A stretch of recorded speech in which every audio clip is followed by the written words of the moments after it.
Hi పిల్లలు, hi, welcome to the Sparrow TV. ఎలా ఉన్నారు? మీరందరూ బాగున్నారని కోరుకుంటున్నాను. సమ్మర్లో చక్కగా ఎంజాయ్ చేస్తున్నారు కదా. ఎండకు దూరంగా ఉండండి, చక్కగా మంచినీళ్ళు తాగుతుండండి, బాడీని డీహైడ్రేట్ కాకుండా కాపాడుకుంటూ ఉండండి రా పిల్లలు. ఓకేనా?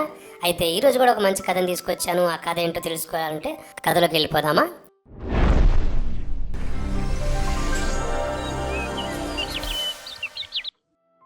అదిగదిగో ఒక చిన్న గ్రామం. పిచ్చుకలు ఇలా అరుస్తూ ఉంటాయి. ఒక రైతు తన పొలంలో పని చేసుకుంటూ ఉన్నాడు. ఆయన చేతికి ఒక చిన్న విత్తనం దొరికింది. ఆ విత్తనం చాలా చిన్నగా ఉందన్నమాట. దాన్ని చూసి తనలో తాను ఇలా అనుకుంటుంది, నేను ఇంత చిన్నదిగా ఉన్నాను కదా, నేను ఏం చేయగలను ఈ రైతుకి అని ఆ విత్తనం ఆలోచిస్తూ ఉంది. రైతు ఆ విత్తనాన్ని తీసుకుని వెళ్ళి చాలా జాగ్రత్తగా, ప్రేమగా అలా మట్టిలో నాటాడు. ఆ మట్టిపై కప్పి కొంచెం నీళ్లు పోశాడు. కొన్ని రోజులు గడిచాయి. భూమి లోపల విత్తనం చీకటిలో ఉన్న మట్టిలో అలా ఒంటరిగా ఉండిపోయింది. ఆ విత్తనానికి భయమేస్తుంది. అక్కడ చాలా చీకటిగా ఉంది, నేను బయటికి రాలేను, నన్ను కప్పేశారు, ఎలా అని చెప్పి చాలా భయపడుతుంది. కొన్నాళ్ళ తర్వాత ఆ విత్తనం ధైర్యం తెచ్చుకుంది. సరే, ప్రయత్నం చేద్దాం, బయటికి వెళ్దాం అని నిర్ణయించుకుంది. నెమ్మదిగా అది మొలకెత్తడం ప్రారంభించింది. మట్టిని తోసుకుంటూ పైకి రావడం ప్రారంభించింది.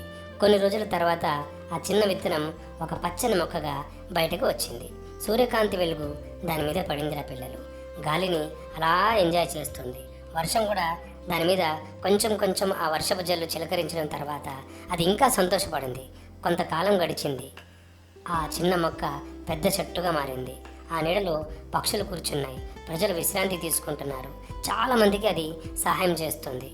అప్పుడు ఆ చెట్టు ఆనందంగా ఇలా అనుకుంది, ఒకప్పుడు నేను చాలా చిన్న విత్తనాన్ని, ఇప్పుడు చెట్టుగా మారి ఇంత పెద్దగా ఎదిగి ఇంత సాధించి చాలామందికి నేను ఉపయోగపడుతున్నాను అని చాలా మురిసిపోయింది. అదేరా పిల్లలు కదా. ఇందులో నీతి ఏమిటంటే, విత్తనం ఆ రోజు చిన్నది కదా అని చెప్పి చిన్నబుచ్చుకుంటూ ఉంటే కనుక ఈరోజు ఇంత సహాయం చేసేది కాదు కదా.